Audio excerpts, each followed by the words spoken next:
ভাই আমাদের দেশে কখনো বলা হচ্ছে যে এদের মসজিদগুলোতে অস্ত্র কারখানা আছে, যে মাদ্রাসায় পড়ানো হয় আল্লাহ পাকের কালাম কোরআন শরীফ, সেটাকে বলা হচ্ছে এটি একটা জঙ্গি প্রশিক্ষণের জায়গা। প্রকাশ্য বলছে, গোপন করে নয়। ইতিপূর্বে আমরা দেখছিলাম ভারতবর্ষের সংবিধান অনুযায়ী মুসলমানদের নিজস্ব ধর্ম পালন করার অধিকার দেয়া আছে এবং রাষ্ট্রীয়ভাবে মুসলমানদের নিজস্ব কিছু আইন আছে।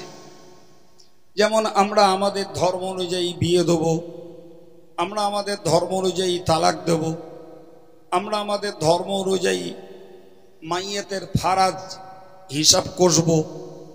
এইগুলোকে বলা হয় মুসলিম পার্সোনাল ল। তার বিরুদ্ধেও দেশের সরকারের হস্তক্ষেপ চলছে। তাদের বক্তব্য যে এক দেশ এক আইন। এই দেশের বেশি অংশ নাগরিকরা যে কাজ করবে, কম সংখ্যক নাগরিকদের তাই করতে হবে। যেমন এদেশের বেশি অংশ পুরুষ নাগরিকরা খাতনা দেয় না, অতএব কম সংখ্যক মুসলমানদের খাতনা দেয়া হবে না।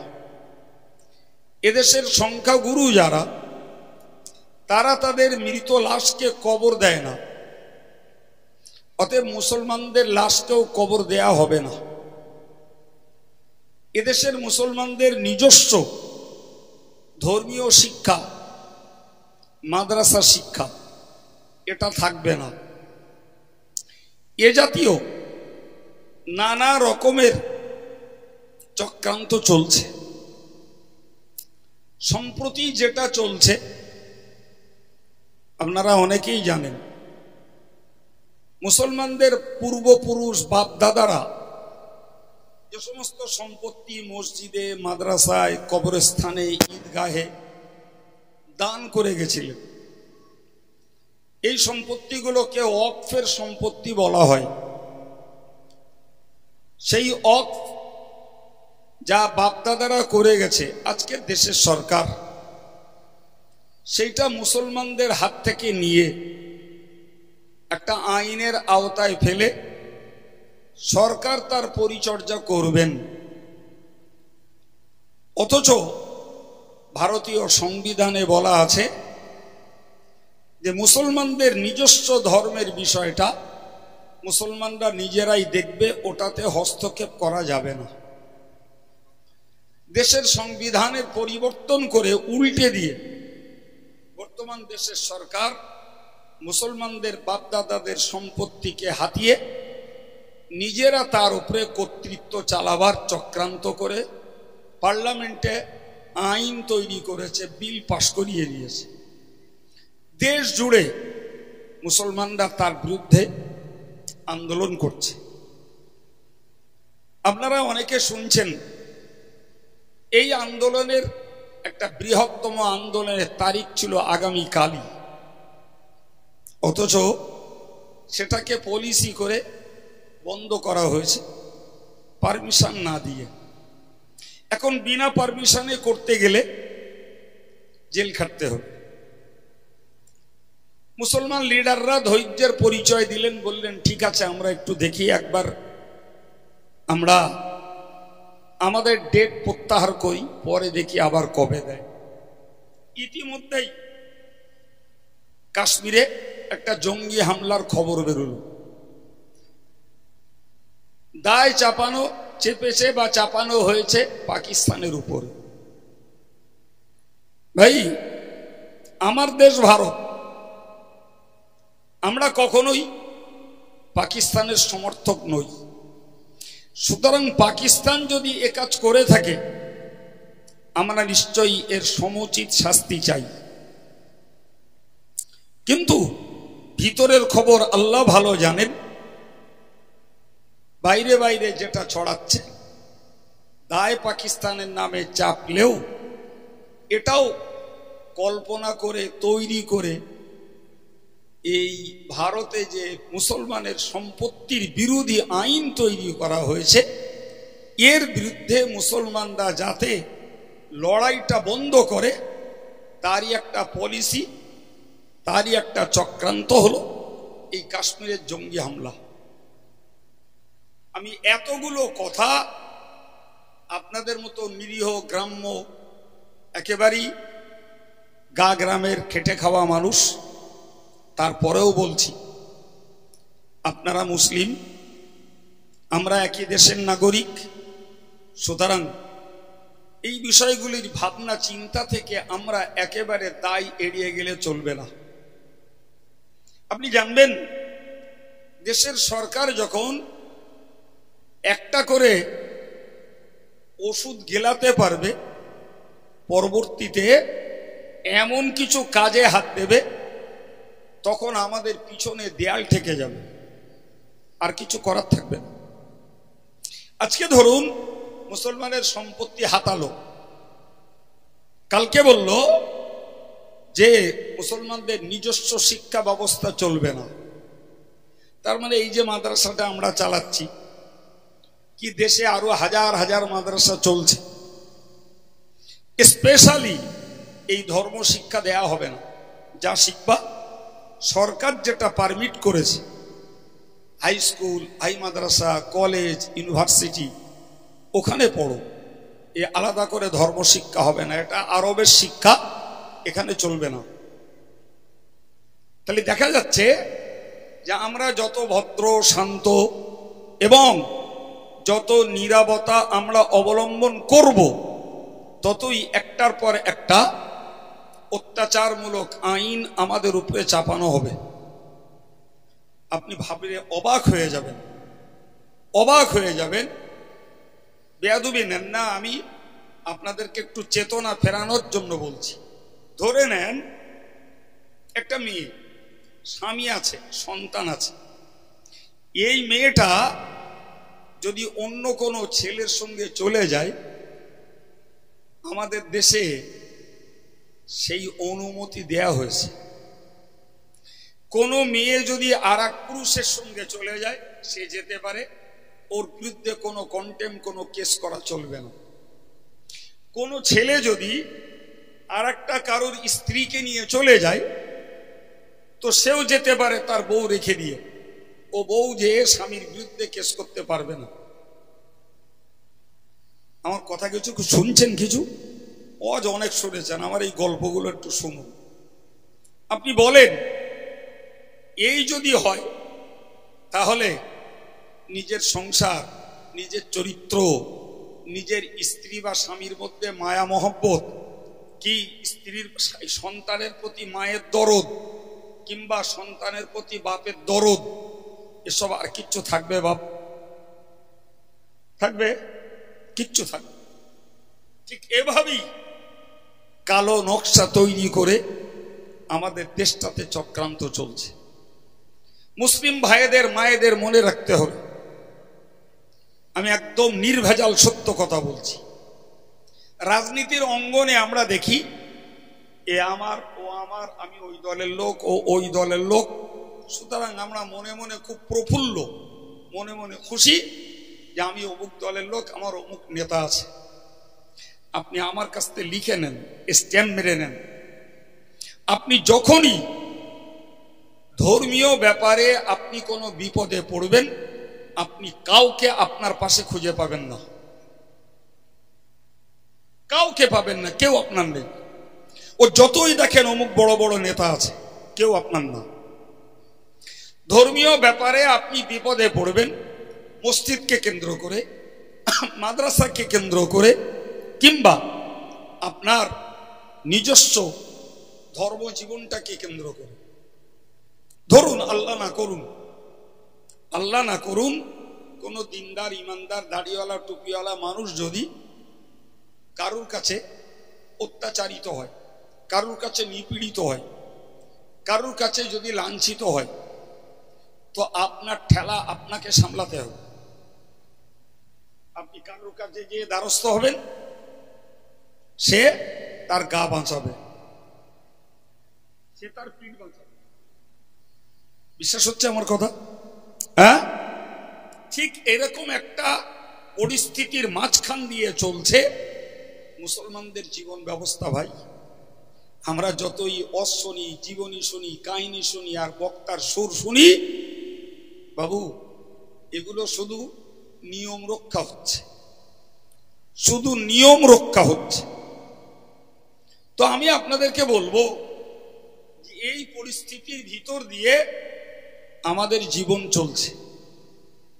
আপনি শুনলে অবাক হয়ে যাবেন, শুনলে অবাক হয়ে যাবেন। প্রকাশ্য বলছে দাড়ি ছিঁড়ে নেব, গোপনে না। প্রকাশ্য বলছে টুপি খুলে নেব, প্রকাশ্য বলছে কাশ্মীরে যেমন জঙ্গি হামলায় মরেছে একটার বদলে 10টা করে মাথা নেব, এই পশ্চিম বাংলায়, ইউপিতে না, তামিলনাড়ুতে না, কর্ণাটকে না, এই পশ্চিম বাংলায় বলছে। আমরা তো গ্রাম্য মানুষ, খাটিয়ে কুটিয়ে খাই দাই, বাজার ঘাট করি, বিবি বাচ্চা নিয়ে সংসার চলছে। কিন্তু অ্যাকচুয়াল যারা জাতির কথা ভাবে, সমাজের কথা ভাবে, যারা মসজিদ মাদ্রাসার কথা ভাবে, মুসলমানদের মান ইজ্জতের কথা নিয়ে যারা ভাবে, ভাই তাদের রাতের ঘুম বন্ধ হচ্ছে। যে দিন দিন দেশটাতে মুসলমানদের পরিস্থিতিটা কোন জায়গায় নিয়ে যাওয়া হচ্ছে, এবং তাতে শুধু অমুসলিমরা নেই ভাই, তাতে আমাদের ঘরের মুসলমানরাও যোগ আছে। তাহলে তারাই বা কোন জাতের মুসলমান? মাঝে মাঝে ছবিতে দেখা যাচ্ছে জি বড় বড় দাড়িওয়ালা, জুব্বাওয়ালা, টুপিওয়ালা মোদির কাছে যে পায়ে হাত দিচ্ছে, নমস্কার করছে। ওদিকে ইউপির যোগী সরকার ঈদ বন্ধ করছে, আজান বন্ধ করছে, গরুর গোস্ত খাওয়া বন্ধ করছে, বেমালুম। ভাই ঠিক এই জায়গাটায়, এই পরিস্থিতির মাঝখানে দাঁড়িয়ে আপনাকে একটা আয়াতের কথা শোনাবো, আমার বক্তব্য ছাড়বো। মনে রাখুন, কোরআন শরীফে আল্লাহ বলেছেন, আল্লাযীনা আমানু ওয়া লাম ইয়ালবিসু ঈমানাহুম বিজুলমিন। আল্লাহ বললেন যারা ঈমান এনেছে। তো বাইরের লোকের কথা বাদ দেন, আলহামদুলিল্লাহ আমরা এই রাত্রিতে এই মজলিসে পুরুষ বা মহিলা যারাই আছি আমরা ঈমানদার। নাকি মনের জোর আছে? তো আমরা ঈমানদার। আল্লাহ বললেন যারা ঈমান এনেছে, ওয়ালাম ইয়ালবিসু ঈমানাহুম বিজুলমিন, এবং ঈমানের সঙ্গে তারা জুলুমকে, ঈমানের সঙ্গে জুলুমকে তারা মিশিয়ে ফেলেনি। বাংলাটা মুখস্থ করুন, পরেরটা পরে বোঝাবো। আল্লাহ বললেন যারা ঈমান এনেছে এবং ঈমানের সঙ্গে জুলুমটাকে মিশাইনি। বাংলাটা বোঝা গেছে বাপ? একটু কথা বলে, বোবা হয়ে শুনবেন না, তাহলে আমি অশেষ করে দেব। কি বলেছি? ঈমানের সঙ্গে জুলুম মেশাইনি। কিরকম? আমরা ঈমানদার, আমি জুলুম করিনি, হাফেজ সাহেব জুলুম করিনি, বাবাজি জুলুম করিনি, আপনি জুলুম করেননি, আমার ঘরের মায়েরা মেয়েরা তারাও জুলুম করিনি। আল্লাহ বললেন উলাইকা লাহুমুল আমনু, ওদের জন্য আমি আল্লাহর পক্ষ থেকে রয়েছে নিরাপত্তা। একটু জোরে বলেন, একটু মন খুলে বলেন। তাহলে এ থেকে প্রমাণ হলো যে দেশে যাই পারে হোক, আমরা যদি ঈমানদার হওয়ার পরে জুলুম না করি, তাহলে আল্লাহ আমাদেরকে নিরাপত্তা দেবেন। জানের নিরাপত্তা, মালের নিরাপত্তা, আমাদের ধর্মীয় পীঠস্থান মসজিদের নিরাপত্তা, মাদ্রাসার নিরাপত্তা, আমাদের নিজস্ব দাড়ি টুপি নামাজ কালামের নিরাপত্তা, এসব আল্লাহই দেবেন। কে দেবেন? শুধু আমাদেরকে একটা ব্যাপারে সাবধান হতে হবে যে আমরা ঈমানের সঙ্গে জুলুমটাকে মিশিয়ে ফেলেছি কিনা। এবার বুঝুন ভাই, আমরা ঈমানদার, আগে আমরা সবাই শিকার হয়েছি। এবার একটু ভাবুন আমরা জুলুম করছি কিনা। ভাই, জুলুম আরবি শব্দ, এর বাংলা মানে হলো অত্যাচার।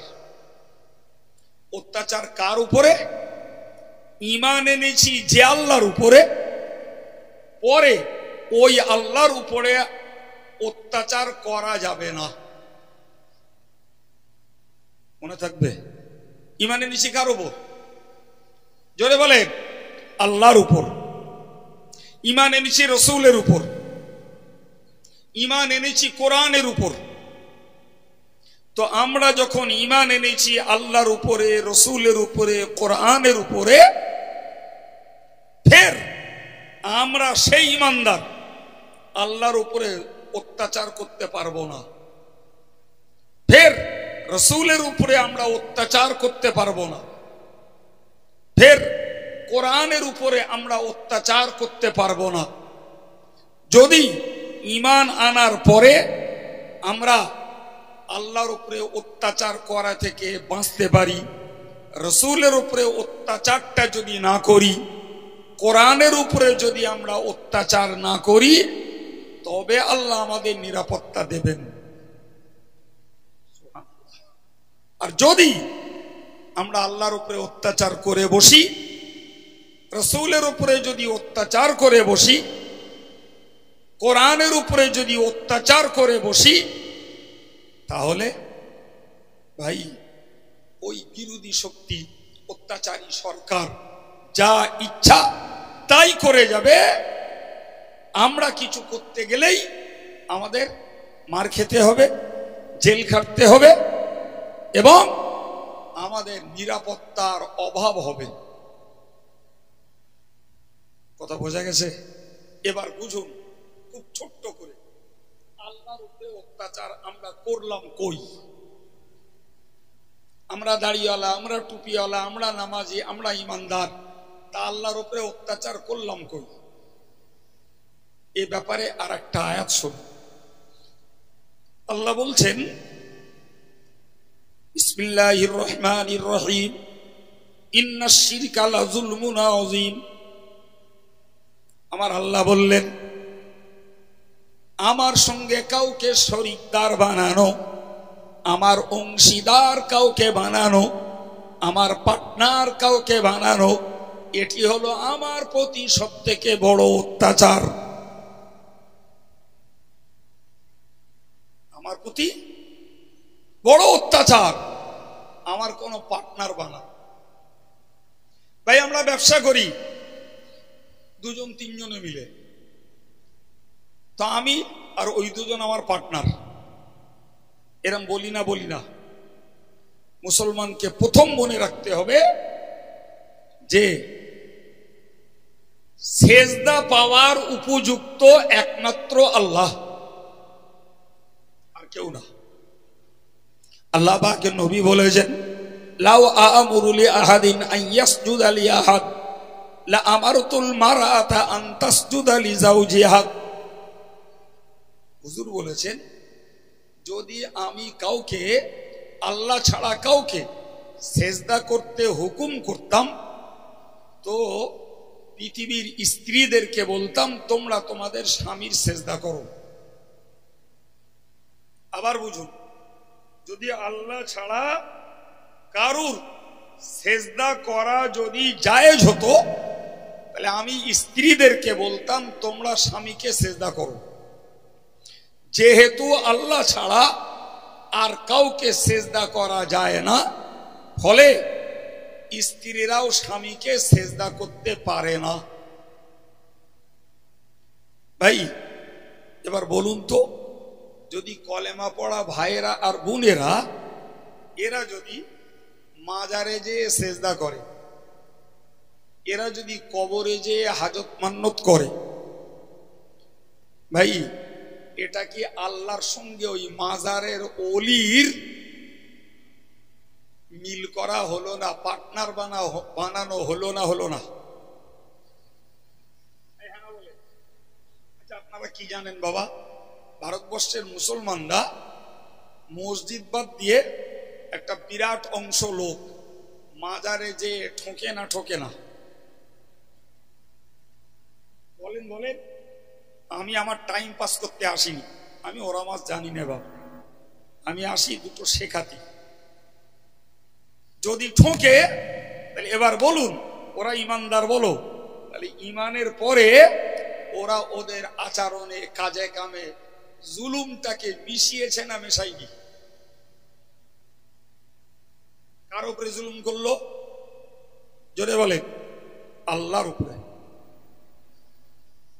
সম্মানিত ভাইরা আমার, গোটা দেশের লক্ষ লক্ষ মানুষ যারা পীর অলিদের কবরে সেজদা করে, পীর অলিদের কবরে যে হাজত করে, মান্নত করে, পীর অলিদের কবরে ধুলো নিয়ে গায়ে মাখে, নিজেদের বাচ্চাদেরকেও মাখায়, এই যদি হয় তাহলে এরা ইমানদার সেজেছে, আবার সঙ্গে আল্লাহর প্রতি জুলুমবাজি করছে আল্লাহর পার্টনার বানিয়ে। ঠিক না ভুল? আল্লাহ পাকের শুকরিয়া, আমরা বসিরহাট এলাকার মানুষ, দিনদার ইমানদার মানুষ, আমরা আল্লাহর পার্টনার কাউরে বানাই না, আমরা আল্লাহ ছাড়া কারো সেজদা করি না। এটা আমাদের জন্য একটা সুখবর। কিন্তু যদি একটু ঘুরিয়ে বলি বাবু, আমরাও বোধহয় খুব একটা বাদ যাব না। যদি বলেন কিরকম? ভাই আমরা বলছি হায়াতের মালিক আল্লাহ, আমরা বলছি মৌতের মালিক আল্লাহ, আমরা বলছি রোগ সুস্থ করার মালিক আল্লাহ, আমরা বলছি রেজেকের মালিক আল্লাহ।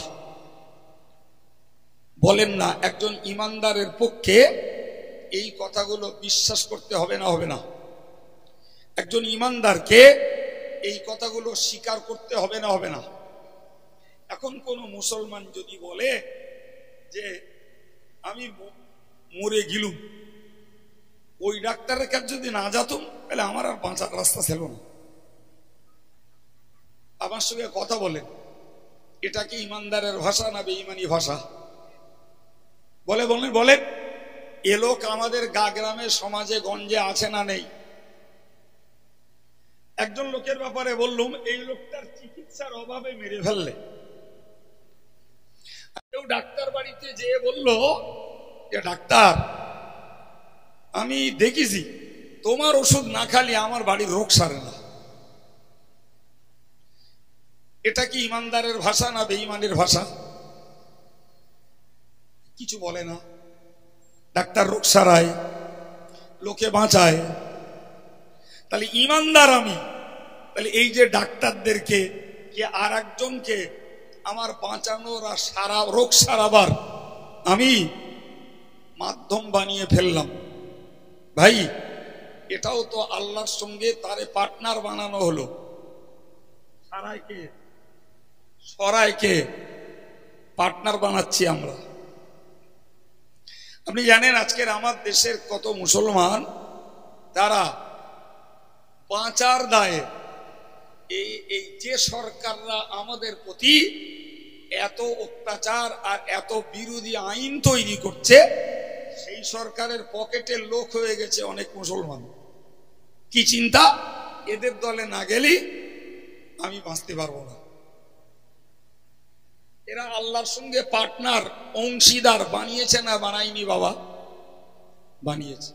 সব থেকে মারাত্মকটা বলছি, একদম বাস্তবের যেটা খুব ভয়াবহ, ভাই রেজেকের মালিক আল্লাহ। এখন যদি মুসলমান এই রেজেকের জন্য, নিজের সংসারের উন্নতির জন্য যদি সুদ খায়, তাহলে ওর বিশ্বাস কি আল্লাহ রুজি দিচ্ছে না কি দেবে না কি কম দেবে, তাই সুদের পথ ধরে সে বড় লোক হতে চাচ্ছে। বউগুলোর সমিতিতে দিয়ে দিল, তারা সমিতি করবে, গ্রুপ লোন নেবে, যেটা আল্লাহর কাছে হারাম, ইসলামের কাছে হারাম। মুখে বলছি আল্লাহ রেজেকের মালিক, আর রেজেকের জন্য আর উন্নতির জন্য আমার ঘরের বউদেরকে আমরা রোজগার করতে দিলাম।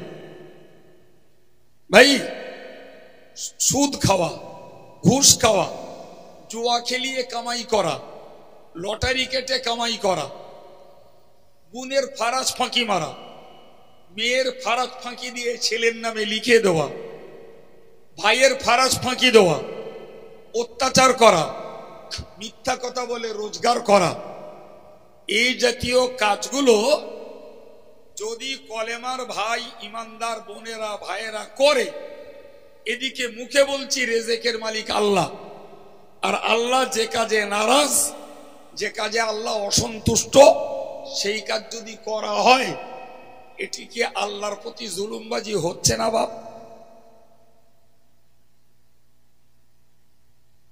কথা বলেন, হচ্ছে? অজ বোঝা যাচ্ছে আমার অজ? হ্যাঁ, এবার বলুন, যদি ঈমান আনার পর আমরা শিরক করি, এটাও জুলুম, আর আল্লাহর হুকুম লঙ্ঘন করে হারাম কাজ করি, এটাও জুলুম।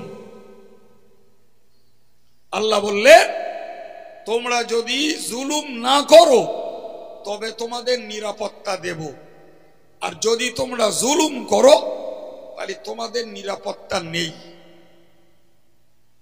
ভাই, এখন আমরা আমাদের সমাজ ব্যবস্থার কথা যদি ভাবি, আমরা বসিরহাট এলাকার মানুষ হয়তো কবরে সেজদা করি না, এটা ঠিক, আমি ওটা মেনে নিলাম, কিন্তু বলবেন এই হারাম কাজের সঙ্গে জড়িয়ে আমরা আল্লাহর প্রতি আমাদের ঈমানটার ক্ষতি করছি না করি না?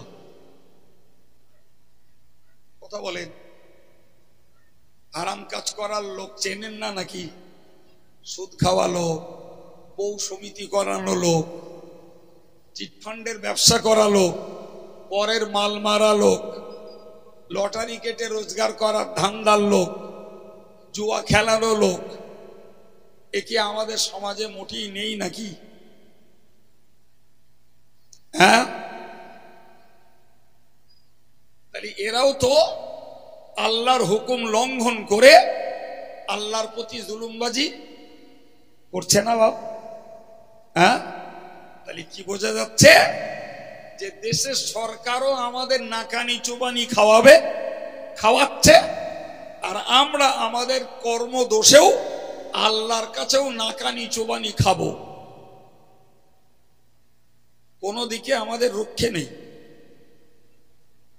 সম্মানিত ভাইনা আমার, ভালো করে ভেবে বলুন, আজকের এইটা একটা মাদ্রাসা যেখানে অন্য কিছু শেখানো হয় না, ছেলেদের পিছনে মেহনত করে কোরআন মুখস্থ করানো হয়,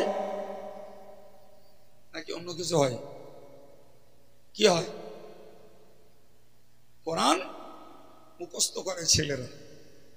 আমরা তাদের পয়সা দিয়ে, তাদের গাইড দিয়ে, তাতে আমরা মাথা দিয়ে, কথা দিয়ে, শ্রম সময় দিয়ে চেষ্টা করছি প্রতিষ্ঠানটাকে চালিয়ে রাখার জন্য। ও মুসলমান ভাইরা, মায়েরা, নিশ্চিত করে মনে রাখুন, কোরআন শুধু পৃথিবীতে পড়ার জন্য আসেনি বাপ। আমার কথা অন ক্যামেরায় বলছি, শুধু আপনাদের মতো লোকগুলোর কাছে বলছি না, বরং এই ক্যামেরার মাধ্যমে এ কথা সারা পৃথিবীর বাঙালিরা শুনতে পাবে। পশ্চিম বাংলার না, আমেরিকায় বাঙালি বাস করলে ওখানে বসে শুনবে। কোরআন পৃথিবীতে শুধু আমরা পড়বো এজন্য আসিনি বাপ। আপনি একদম পরিষ্কার বুঝুন।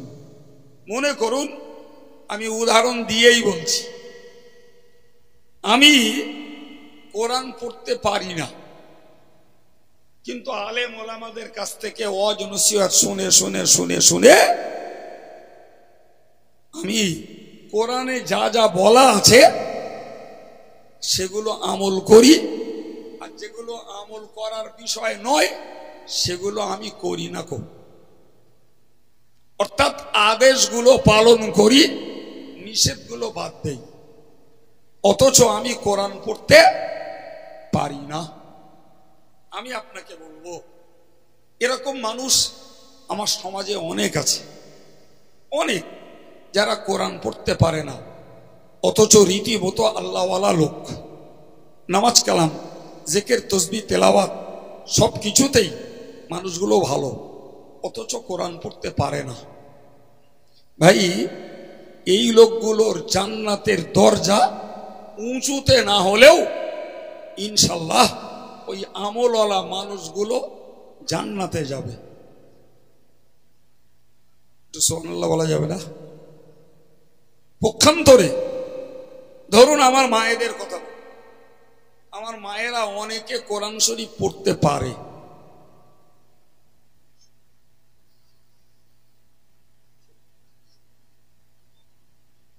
কোরআন পড়তে পারে, বেয়াদবি না। এখন আমার সেই মায়েরাই কোরআন পড়তে পারে, নামাজ পড়ে না, কোরআন পড়তে পারে, পর্দায় চলে না, কোরআন পড়তে শিখেছে, গলা বাজারি বন্ধ করে না, কোরআন পড়তে পারে, গাইল দেওয়া বন্ধ করে না, কোরআন পড়তে পারে, স্বামীর প্রতি ভক্তি করে না, অভক্তি দেখায়। ভাই, এই যে মা কোরআন পড়তে পারে অথচ কোরআনের নির্দেশের আমলগুলো করে না, উল্টোগুলো করে, একটু বিবেক, আপনার বিবেকে বলুন, এরা কোরআন পড়তে পেরেও কোরআনের প্রতি অত্যাচার করছে না করে না?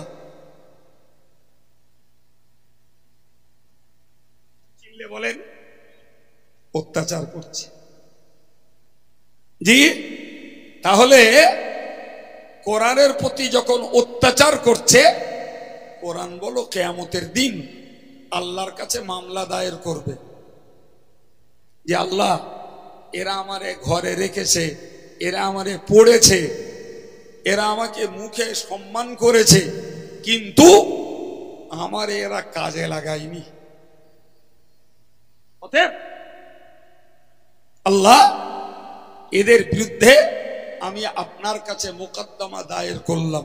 খোদ কোরআন যেমন অভিযোগ করবে, কোরআন শরীফে আল্লাহ বলেছেন, ওয়াকালা রাসূলু ইয়া রাব্বি, আল্লাহ পাকের নবী আল্লাহর কাছে বলবেন, হে আল্লাহ, আমার এই কওম, ইন্না কওমি ইত্তাখাযু হাযাল কুরআনা মাহজুরা, আমার সম্প্রদায়, কলেমার সম্প্রদায়রা, এরা কোরআনটাকে একটা পরিত্যক্ত জিনিস, ফেলে রাখা জিনিস, বাদ রাখা জিনিসের মতো ব্যবহার করেছে, কোরআনকে এরা ঠাট্টার পাত্র বানিয়েছে। চিল্লে বলুন নাউজুবিল্লাহ। ভাই, কোরআন আমার বাড়ি, গান আমার বাড়ি, কোরআন আমার বাড়ি, সুদ আমার বাড়ি, কোরআন আমার বাড়ি, বেপর্দার নারী আমার বাড়ি, কোরআন আমার বাড়ি, নামাজ শূন্য আমার বাড়ি, কোরআন আমার বাড়ি, আমার গালিগালাজের বাড়ি, নাউজুবিল্লাহ।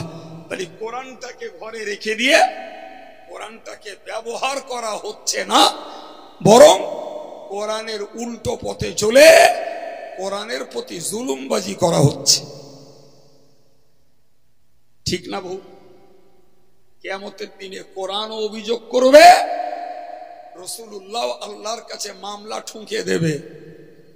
এখন বলেন না, হাফেজ সাহেবরা কোরআন পড়ুক আর আমরা কোরআন পড়ি, কোরআনের আমল যদি আমাদের মধ্যে না থাকে, তাহলে প্রকারান্তরে আমরা কোরআনের প্রতি অত্যাচার করছি না করি না?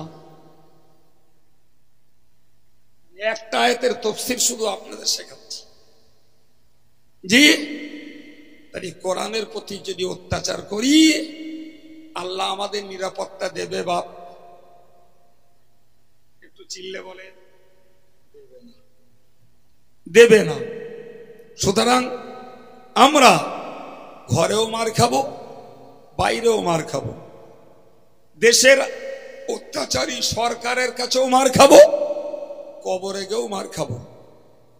এর মধ্যে যারা ভালো আছেন, যারা আল্লাহর প্রতি জুলুম করে না, নবীর প্রতি জুলুম করে না, কোরআনের প্রতি যারা জুলুম করে না, নিশ্চিত তারা এর ভিতর দিয়েই নিরাপত্তা পেয়ে যাবে। বাবা আল্লাহ দেবে। সম্মানিত ভাইরা আমার, বুক ফুলিয়ে বলি, আমরা মন উদার করে বলি, আমার নবী বিশ্ব নবী। আমরা রাসূলুল্লাহকে মহানবী বলি, বিশ্ব নবী বলি। ওই রাসূলুল্লাহ আমাদের কাছে প্রাণ প্রিয় নবী, প্রাণ প্রিয় রাসূল। সত্যি নবীর প্রতি আমাদের ভক্তি মহব্বতের দাবির তো শেষ নাই। ঠিক শুধু নামাজি মুসল্লি দাড়িওয়ালা টুপিওয়ালা আল্লাহওয়ালা লোকেরা এরকম দাবি করে না। তাজা তাজা যুবক যুবক ছেলে পিলেরাও এ দাবিতে তারাও তুঙ্গে স্লোগান দেয়। দেখেন না নবী দিবসে, আমার নবী, তোমার নবী, বিশ্ব নবী জিন্দাবাদ, বলে না বলে না? হ্যাঁ, তাহলে তুমি কলেমাতে বলছো লা ইলাহা ইল্লাল্লাহ মুহাম্মাদুর রাসূলুল্লাহ, তাহলে তুমি এক কলেমার দুটো পাঠ, একটা পাঠে বললে আল্লাহ ছাড়া উপাস্য কেউ নেই, আর একটা পাঠে বললে আব্দুল্লাহর বেটা মুহাম্মদ আল্লাহ পাকের বার্তাবাহক, আল্লাহর কথাগুলো বান্দার কাছে এনে দেওয়ার মাধ্যম হলেন যিনি, তার নাম রাসূল। কথা বোঝা গেছে? এবার আপনি বলুন তো, যে ছেলেরা, যে মুসলমান ভাইরা, যে মুসলমান মায়েরা মেয়েরা যারা আমার নবীকে একদম গদগদ চিত্তে নবী বলে রসুল বলে আখ্যায়িত করছে, ভালোবাসা দেখাচ্ছে, ভালোবাসার গজল শুনছে, বক্তাদের কাছ থেকে ভালোবাসার ওয়াজ শুনছে, ভাইরে সেই ছেলে আর মেয়েগুলোকে যদি দেখি, তাদের কাছে আছে ক্রিকেটারের আদর্শ, ফুটবলারের আদর্শ, নাচিয়াদের আদর্শ, গায়ক গায়িকাদের আদর্শ, তাদের কাছে অভিনেতা অভিনেত্রীদের আদর্শ, তাদের কাছে রয়েছে আধুনিক ঠাঁটভাঁট, তাদের মতো পোশাক, তাদের মতো চালচলন, তাদের মতো আচার আচরণ, ভাই তাদের মতো অনুষ্ঠানে যাওয়া যাবি, সব তাদের মতো। বুকে হাত দিয়ে ভেবে বলুন, এদিকে মুহাম্মদকে বলছি তিনি আমার রাসূল আর বিশ্ব নবী, আর আমার কাজ বলছে যে আমার নেতা একজন রাজনীতিবিদ, আমার নেতা একজন ফুটবলার, আমার নেতা একজন ক্রিকেটার, আমার নেতা একজন গায়ক, আমার নেত্রী একজন গায়িকা, আমার নেত্রী একজন নাচিয়া, আমার নেতা একজন অভিনেতা। ভাই বুকে হাত দিয়ে বলুন, নবীর উম্মত সেজে নবীর প্রতি জুলুমবাজি করা হচ্ছে না হয় না? আমি ভুল বলি তা আমার কথা ফিরিয়ে দেন, আপনাদের একবারও ভাবতেও বলবো না। আর যদি বলেন না হুজুর আপনার কথা ঠিক আছে, তাহলে দোষ যদি আমার মধ্যে থাকে আমি নিজে ভাববো, আর আমি নিজে যদি সাধু হই আলহামদুলিল্লাহ পড়বো, কিন্তু একটু ঘরে খোঁজ নেব দোষ আমার বোর মধ্যে আছে কিনা, দোষ আমার ছেলেটার মধ্যে আছে কিনা, দোষ আমার মেয়েটার মধ্যে আছে কিনা। যদি থাকে তাদেরকে বাবা বাছা করে শোধরানোর চেষ্টা করব, তাহলে নবীর প্রকৃত গুণধারী উম্মত হওয়া যাবে। আর না হলে আল্লাহর প্রতি জুলুম, কোরআনের প্রতি জুলুম, নবীর প্রতি জুলুম আমাদের কপাল একালেও পড়বে, মরার পরেও পড়বে। বলেন না, যদি ছেলের গোষ্ঠী অপরাধ করে, মানে মদ্দা গোষ্ঠী, আমি আপনাদের বোঝানোর জন্য বলছি, মদ্দের মধ্যে আছে কারা? বাপ, ভাই, ছেলে, ভাগনা, ভাইপো, চাচা, এরা সব মরদের গোষ্ঠী।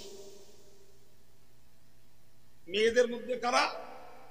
দাদি, মা, মেয়ে, নিজের বোন, নিজের ভাগ্নি, নিজের ভাইজি।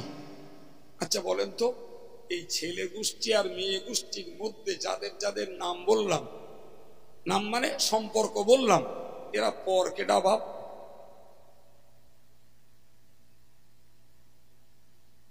বলেন না, পর কেডা?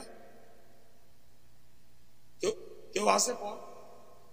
সব আপন, সব আপন। তাহলে আমার মা যদি ধার্মিকা না হয়, জাহান্নামে গেলে আমার মা যাবে। আমার স্ত্রী যদি ধার্মিকা না হয়, তাহলে স্ত্রী যাবে। আমার কলিজার টুকরি কন্যা যদি ধার্মিকা না হয়, তাহলে আমার মেয়ে জাহান্নামে যাবে। আমার বোন যদি ধার্মিকা না হয়, সে আমার বোন জাহান্নামে যাবে। আমার ভাইটা যদি ধার্মিক না হয়, তাহলে তাকে জাহান্নামে যেতে হবে। আমার ছেলেটা যদি ধার্মিক না হয়, তাকেই জাহান্নামে যেতে হবে। তাহলে এরা পর যখন কেউ নয়, আমাদের কি এই শুধু নিয়মতান্ত্রিক ওয়াজে শেষ না করে বাবা, আমরা যদি একটু বাড়ি বাড়ি ভাবতাম সবাই, তাহলে মনে হয় আমাদের পরিবারের অনেক ছেলে মেয়েরা জাহান্নাম থেকে বেঁচে যেত আর আল্লাহর কাছেও নিরাপত্তা পেত। কথা বুঝতে পারেননি? আর যদি আমরা এই জাতীয় ভাবনাগুলো না ভাবি, মাদ্রাসা চালাবো, ছেলেরা কোরআন পড়বে, আমাদের ছেলে মেয়েরা শিখবে, তারা পড়বে, এদের মারা বাপের বাড়িতে শিখে এসেছিল, মাঝে মধ্যে পড়বে, সবে বরাতে সাবান চাঁদে পড়বে, কিন্তু কোরআনের উল্টো পথে যেই চলবে, সেই তো কোরআনের প্রতি অত্যাচার করা হবে।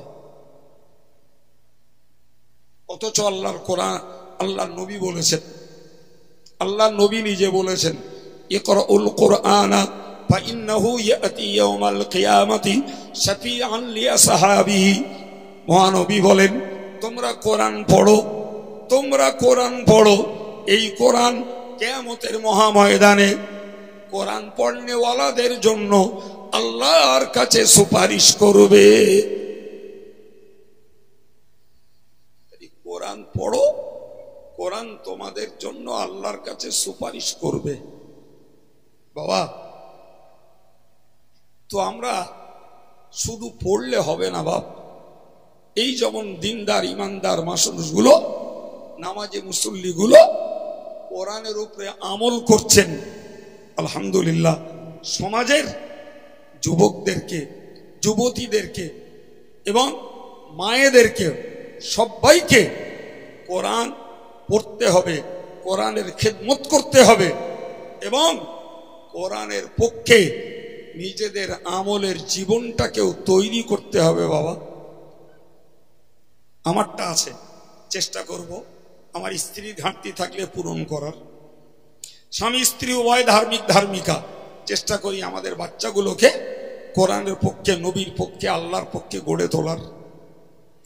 আমরা ধার্মিক, ধার্মিকা, আমার আব্বা বয়স্ক লোক, অথচ অত ধর্ম করে না। খুব এরামও দু একটা কপাল পড়া বয়স্ক লোক আছে না নাই? জি, তাহলে ওদেরকে খোসামত করব। আমি ছেলে হিসাবে, আব্বা নামাজ পড়ো, মরতে হবে, আল্লাহর পথে চলো। বয়স্কা মহিলা আছে, বিশ্বাস করুন দুঃখের সঙ্গে বলছি, নামাজ তো পড়ে না, কিচ্ছু জানেও না, কিচ্ছু জানে। এখন বছর ঘুরবে আর মাদ্রাসার নামে একটা করে সভা দেবো, আর এই পীরজাদা, ও পীরজাদা, ও দামি বক্তা, ও হুজুর, সে হুজুর, ওর গলা ভালো, ও সুন্দর ঘটনা বলে, ওই সব খুঁজে খুঁজে বেড়াবো। বাপ, সমাজের উন্নতি হবে না, শুধু ওই বাৎসরিক নিয়ম পালনটা হবে। জি, তা আমি আমার সেই পূর্ণ গদ বাপ, আমি পূর্ণ লোক, পূর্ণ ভাষা, পূর্ণ আমার ধাঁচ ধরন, আমার কাছে আলাদা করে ঢং ধাঁচ কিচ্ছু নেই। আমি শুধু চাই মানুষ মূল্যবান পয়সা খরচ করে সময় ব্যয় করে বসে তাদের কিভাবে ইহকাল সম্মানের সঙ্গে বাঁচবে, পরকালটা আল্লাহর কাছে নাজাত হবে, এর পক্ষে দুটো কথা বলার চেষ্টা করি। ভাই, তো যদি আমরা আল্লাহর সঙ্গে জুলুমবাজি না করি, রসুলের সঙ্গে আমাদের দ্বারাই যদি জুলুমবাজি না হয়, আর কোরআনের সঙ্গে যদি জুলুমবাজি না হয়, ভাই তাহলে আমাদের কপাল ভালো এহকালে পরকালে। আর যদি জুলুমবাজি অত্যাচার আমাদের দ্বারাই হয়ে যায়, তাহলে এপারেও মার খেতে হবে, ওপারেও মার খেতে হবে, কিচ্ছু করার নাই। কোরআন মাদ্রাসা, একটা কথা আপনাদেরকে বলে বক্তব্য শেষ করি। ভাই, মনে করুন এই এই বাঙালি একটা ছেলে আরবে থাকে, তো আরব থেকে একটা আরবি ভাষার চিঠি এসছে, ধরে নেন চিঠি এসছে। এখন চিঠিটা তার বাপ মা পেয়ে খুব খুশি যে আমার বাঙালি ছেলে আরবি বলছে, আরবি লিখছে, বিরাট মনে আনন্দ। এখন পাশ দিয়ে যাচ্ছিল এক মৌলানা সাহেব, মৌলানা দেখলো এরা বড্ড কৌতূহল করছে, বললো ভাই কি তোমরা এত কৌতূহল করছো? তো বললো আমার ছেলেটা আরবে থাকে, আরবের একটা আরবি চিঠি লিখেছে, তাই আমরা একটু আনন্দ করছি। বলে কই চিঠিটা দেখি। মৌলানা খুলে পড়ে দেখে চিঠি ও লোকের ছেলের লেখা না, চিঠিটা লিখেছে যে কোম্পানিতে কাজ করতো সেই কোম্পানি থেকে লিখেছে। চিঠিতে লিখেছে যে আপনার ছেলেটি গত মাসের অমুক তারিখে মারা গেছে। সেই খবরটা দিয়ে কোম্পানি বাড়িতে একটা চিঠি পাঠিয়েছে। আচ্ছা ভাব, যে চিঠিটা নিয়ে এতক্ষণ আনন্দ করছিল, ওই চিঠি আর হাতে রাখবে না ফেল দেবে? আর রাখবে? তখন সেন্স থাকবে, ও তখন জ্ঞানারা হয়ে চুল ছিঁড়বে। এটা যদি ঠিক হয় বাপ, আমাদের অবস্থাটা, যারা আমল করে না তাদের অবস্থাটা এইরকমই। এরা কোরআন নিচ্ছে, মুখে চুমু দিচ্ছে, বুকে চুমু দিচ্ছে, মাথায় বুকে ঠেকাচ্ছে, মাথায় তুলছে, কোরআন উপরে রেখে নিচে বসছে, কোরআনের দিকে পা দিয়ে শোয় না। সত্যিকারের এগুলো কোরআনের আদব, এগুলো করতে হয় জি, করলে সব হয় জি। কিন্তু এই যদি কোরআন বুঝতো তাহলে এর মাথার চুল ছিঁড়ত। কেন? কোরআনে বলা আছে শিরক করলে জাহান্নামে যেতে হবে, সুদ খেলে আল্লাহর সঙ্গে যুদ্ধ করতে হবে, ব্যভিচার করলে জাহান্নামে যেতে হবে, মদ খেলে জাহান্নামে যেতে হবে, জুয়া খেললে জাহান্নামে যেতে হবে, বেপর্দায় ঘুরলে জাহান্নামে যেতে হবে। এই সমস্ত কঠিন কঠিন ঘোষণা ওই কোরআনের মধ্যেই রয়েছে। গান শুনলে জাহান্নামে যেতে হবে। ভাই, ওই বাঙালি লোকটা আরবি চিঠি দেখে যেরকম দাম দেখছিল, যখন থেকে সে শুনেছে ওর মধ্যে ওর বেটার মরণ খবর, তখন আর বলো হুঁশ নেই। আমাদের অবস্থা তাই হয়েছে। যদি কোরআনের পক্ষে আমরা আমল না করি, চুমু দেবো, মাথায় তুলবো, বুকে ধরবো, ওই কোরআন বলো তার উল্টো পথে চলার জন্য এদেরকে জাহান্নামে পাঠিয়ে দেবে।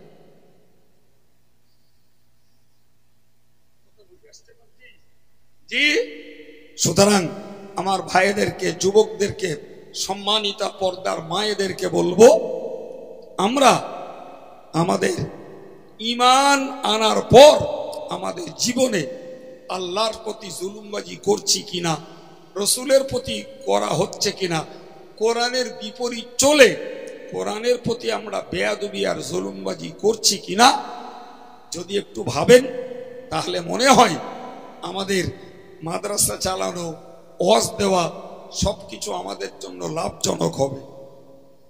তা না হলে মাথায় করে আর বুকে তুলে আর মুখে চুমু দিয়ে কোরআনকে মর্যাদা দেওয়া হবে, কিন্তু কোরআনই শেষ পর্যন্ত আমাদের বিরুদ্ধে মামলা দায়ের করে জাহান্নামে নিয়ে যাবে না। তো এই ভাবনাটা যারা ভাববেন আমি মনে করি তারাই বুদ্ধিমান।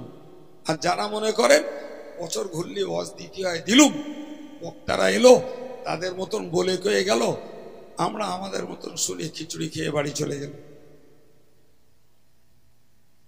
এইটা হবে না বাপ। পাঁচটা মানুষকে দেখে শিখুন।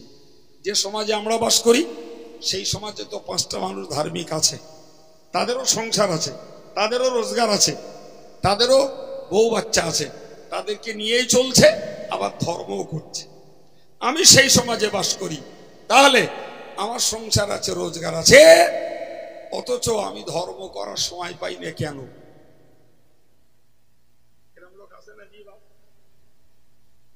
একটু ভাবলেই নিজের জীবনের পরিবর্তন ঘটানো যাবে।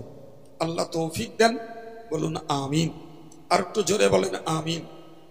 সম্মানিত ভাইরা, আল্লাহ আমাদেরকে ইহকালে কষ্ট দিলেও পরকালটা আল্লাহ নাজাত দেন, সেই চেষ্টা করি আর আল্লাহর কাছে সেই জন্য কাঁদি আর দোয়া চাই।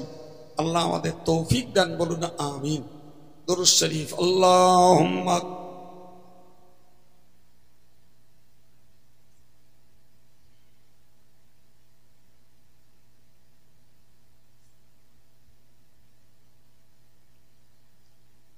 সম্মানিত ভাইরা, যেহেতু একটি সুন্দর প্রতিষ্ঠান চলছে, আপনারা আগে দান দান করেছেন, আমি শুনেছি। আজকে আমি আসবো, আমাকে এরা ডেকেছে, এটাও আপনারা জানেন। তো শেষ বেলায় আপনাদের কাছে খুব নরম মনে আন্তরিকতার সঙ্গে দাবি করছি, বাবা নগদ পয়সা 100 টাকা কারুর কাছে যদি দেয়ার মতো কিছু থাকে একটু যদি দেন, যদি ভালো হয়। যদি মানে হুজুর দা দেওয়ার ছিল দিয়ে ফেলেছি, সেখানে আমার কোনো কষ্টও নাই, দুঃখও নাই। আর যদি ভাই বাবাজি মা বোনেদের কাছে দেয়ার মতো কিছু থাকে, একটু আল্লাহর হস্তে উঠে আসুন, একটু হাত বাড়ান। আর যা দেখতে পাচ্ছি এরা একটা মোরগ রেখেছে, ওটা বিক্রি করাবে আমাদের ভাবে, বুঝতে পারছি। জি, একটা ছেলে 40 টাকা নগদ দিয়েছে, আমার আর একজন ভাই তিনি 50 টাকা দিয়েছেন। একটু দেখেন যদি কাছে কিছু থাকে। আর মায়েদেরকেও বলবো, আপনাদের কাছেও যদি দেওয়ার থাকে কিছু বাচ্চাদের দিয়ে দিয়ে দেন। আর যদি বা না হুজুর আগের বক্তা সব তুলে নিয়েছে, আলহামদুলিল্লাহ আমার এই যুবক ছেলেটি 200 টাকা দিয়েছে, আল্লাহ কবুল করুন, বলুন আমিন। আর একটু জোরে বলেন আল্লাহুম্মা আমিন। নারায়ে তাকবীর, নারায়ে তাকবীর। এই বাচ্চাটাকে দিয়ে 20 টাকা দিয়েছে। একটু রাখুন, যদি কাছে কিছু থাকে কোরআনের খিদমতে একটু শরীক, আগেও থাকেন আজও। আমার এই ভাই 100 টাকা দিয়েছেন, আল্লাহ দানকে কবুল করুন, দানের বিনিময়ে মনস্কামনাকে সফল করুন। হায়াত কিসমতে আল্লাহ হায়াত কিসমতে বরকত দিন। আল্লাহ সকলকে কোরআনের শাফাআত নসিব করে দেন, বলুন আমিন। এই দিনদার যুবক ছেলেটি 100 টাকা দিয়েছে, আল্লাহ কবুল করুন।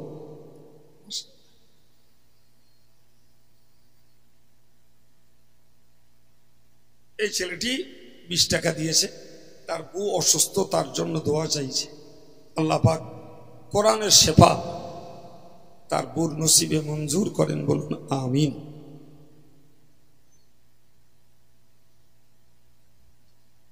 ভাই ওয়াদাও করেছেন, তো যদি কারো মনে হয় যে আমি কিছু ওয়াদা করব, তাও বলেন যে আমি 500 টাকা দেব, কি 200 টাকা দেব, কি 25 কিলো চাল দেব,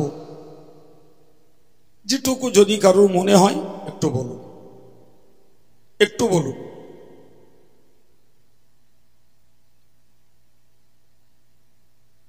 আর না হলে আমি সময় দিয়ে আপনাদেরও কষ্ট দেব না, আমিও কষ্ট নেব না।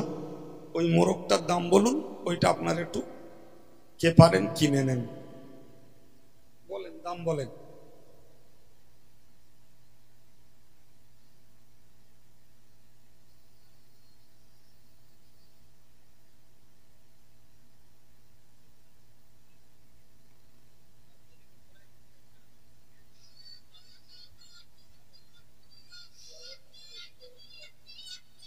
আমার এই ভাই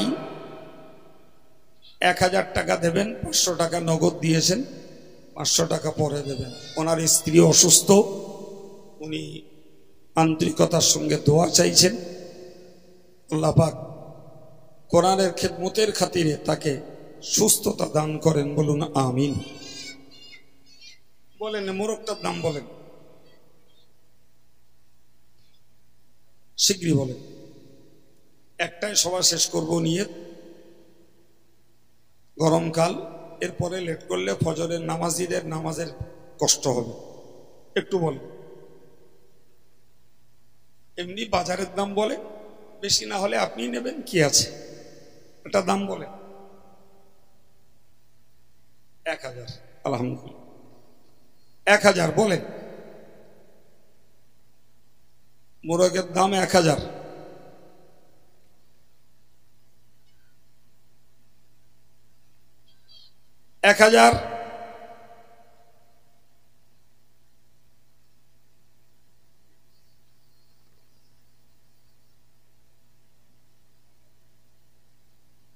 সম্ভবত কয়েকজন মহিলা 220 টাকা দিয়েছেন, আল্লাহ কবুল করুন, বলুন আমিন। ভাই 1 মিনিট সময় দিচ্ছি, মোরগের দাম 1000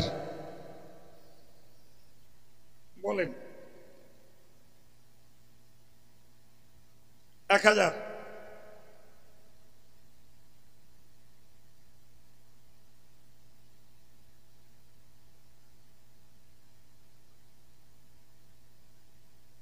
এক 1000।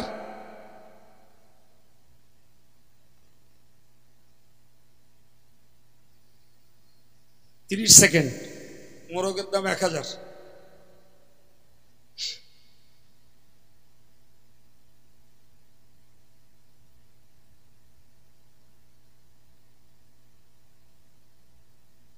পনেরো সেকেন্ড, মোরগের দাম 1000।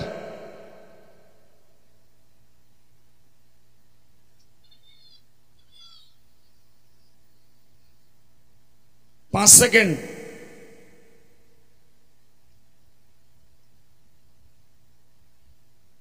সময় শেষ। যে ভাই 1000 বলেছেন নিয়ে নেন। আসুন প্রিয় নবীর প্রতি সালাম। ইয়া নবী,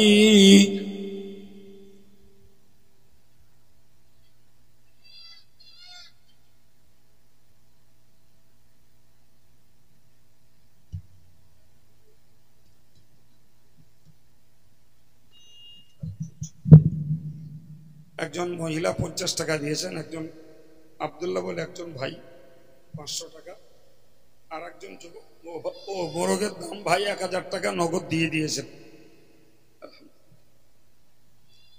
নবীদের সরদার সাজিয়া আসিলেন ধরায় নামিয়া, শোনালেন কোরআনের বাণী, আমিনার নয়ন মনি।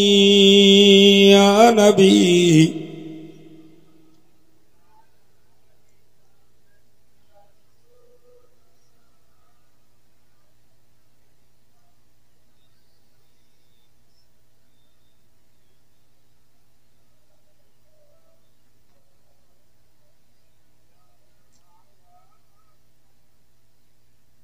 আমরা যে নবীর দিওয়ানা, তিনি যে মোদের ঠিকানা, কবে যাব আবার মদিনা, পাঠালাম সালামের নজরানা।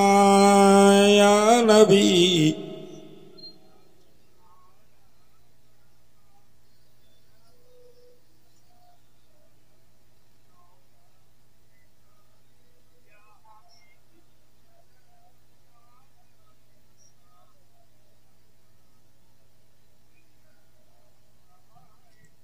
ইয়া রব্বি সাল্লি ওয়া সাল্লিম দাইমান আবাদ আলা খায়রি খালকি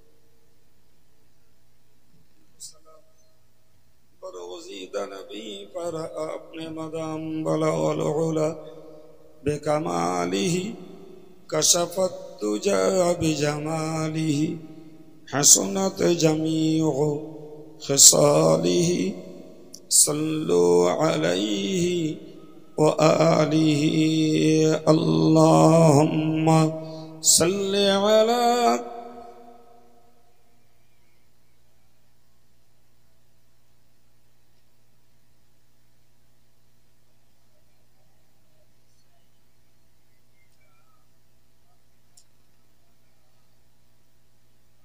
اللهم آمين. الحمد لله رب العالمين والصلاة والسلام على سيد المرسلين وعلى آله وأصحابه أجمعين. ربنا ظلمنا أنفسنا وإن لم تغفر لنا وترحمنا لنكونن من الخاسرين. মেহেরবান আল্লাহ, আমরা তোমার গুনাহগার বান্দা বান্দি, গুনার দায় তোমার কাছে স্বীকার হচ্ছি। আল্লাহ, তুমি আমাদের সকলের জীবনের সমূহ গুনাহকে মাফ করে দাও। রব্বুল আলামিন, আমাদের আব্বা মা বিবি বাচ্চা যারা কবরে গেছেন, ইমানের খাতিরে তাদের জীবনের গুনাহকে মাফ করে দাও। আল্লাহ, আমাদের জীবনের ইবাদত আমালগুলোকে তুমি কবুল করে নাও। খাস করে আল্লাহ, এই কোরআনিয়া হেফজুল কোরআন মাদ্রাসাকে তুমি কবুল করে নাও। যারা পয়সা দিয়ে, শ্রম দিয়ে, সময় দিয়ে এটাকে চালিয়ে রেখেছেন, তাদের প্রতি তুমি রাজি খুশি হয়ে যাও। আল্লাহ, আজকের এই ওয়াজের মজলিসটাকে তুমি কবুল করে নাও। যারা এটাকে কায়েম করতে মাল সামান দিয়ে, পয়সা দিয়ে, তাবারুকের ব্যবস্থা করে, প্যান্ডেলের ব্যবস্থা করে, আলেমদের নজরানা দিয়ে দিন প্রচারের এই খেদমত করেছেন, সকলের প্রতি তুমি রাজি খুশি হয়ে যাও। আল্লাহ, আমাদের ওয়াজ নসিহত, দান সদকা, তাবারুকের ব্যবস্থাপনা, তেলাওয়াতে কোরআন, এসবের বিনিময়ে যে সওয়াব তুমি নসিব করো আল্লাহ, সর্বজ্ঞের রাসূল করিমের পাক রূহে এর সওয়াব তুমি বখশিশ করে দাও। হুজুরের আলা ওলাদ, আজওয়াজ মুতাহহারাত, সাহাবায়ে কেরাম, তাবেঈন, তবা তাবেঈন, পীরানে তরিকাত, বুজুর্গানে দ্বীন, হুজুরদের রূহে সওয়াব পৌঁছে দাও। দুনিয়ার সমস্ত ইমানদার মুসলমানদের রূহে সওয়াব পৌঁছে দাও। চার মাযহাবের ইমাম, চার তরিকার ওলিয়ে কামেল হুজুরদের রূহে সওয়াব পৌঁছে দাও।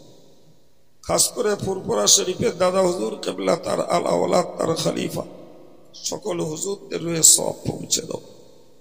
বসিরহাট আল্লামা হুজুর দরগাহপুরী সাহেব, হামিদি সাহেব, সরসিনা পীর সাহেব, কালিয়ানি সুফি সাহেব, হাফেজ সাহেব হুজুর কিবলা তৎসহ আমার আব্বাজির রূহে সওয়াব বখশিশ করো। আল্লাহ, আমাদের প্রত্যেকের দাদা দাদি, নানা নানি, আব্বা মা, শ্বশুর শাশুড়ি, ভাই বোন, কলিজার টুকরা সন্তান সন্ততি যাদের কবরে গেছেন, আল্লাহ এর সওয়াব তুমি তাদের রুহে পৌঁছে দাও। রূহগুলোকে তুমি ইল্লিনে জায়গা দাও আল্লাহ। তাঙ্গে গোরকে তুমি কোষাদা করে দাও। কবরগুলোকে আল্লাহ তুমি জান্নাতের বাগান বানিয়ে দাও। এ আল্লাহ, যে সমস্ত ভাইরা দান ধন করেছেন, আল্লাহ দানের বিনিময়ে দুর্গতি থেকে হেফাজত করো। আল্লাহ, আমার এক ভাই দান করেছেন, তার স্ত্রী অসুস্থ, আল্লাহ তাকে তুমি সুস্থ করে দাও। আল্লাহ, তুমি তাকে সুস্থ করে দাও। আল্লাহ, তাকে তুমি সুস্থ করে দাও। রব্বুল আলামিন, আল্লাহ তোমার দরবারে বিনতি, যতদিন বাঁচিয়ে রাখো, হকের পথে আমলের সঙ্গে আমাদের বাঁচতে দাও। অত্যাচারীদের কবল থেকে আমাদেরকে রক্ষা করো আল্লাহ। এ আল্লাহ, সারা দেশে সর্বত্র মসজিদ মাদ্রাসাকে তুমি রক্ষা করো। দাড়ি টুপি নিয়ে ইজ্জতের সঙ্গে ঘরে বাইরে, স্বদেশে বিদেশে, আল্লাহ তুমি আমাদের ইজ্জতের সঙ্গে বাঁচতে দাও। আমার ভাইদের মায়েদের প্রত্যেকের মনের কোণে লুকিয়ে থাকা দুনিয়া আখেরাতের নেক মনোবাঞ্ছাকে তুমি পূর্ণ করো। এ আল্লাহ, হালাল রোজগারে সকলের বরকত দান কর, হারাম থেকে বাঁচার তৌফিক আল্লাহ।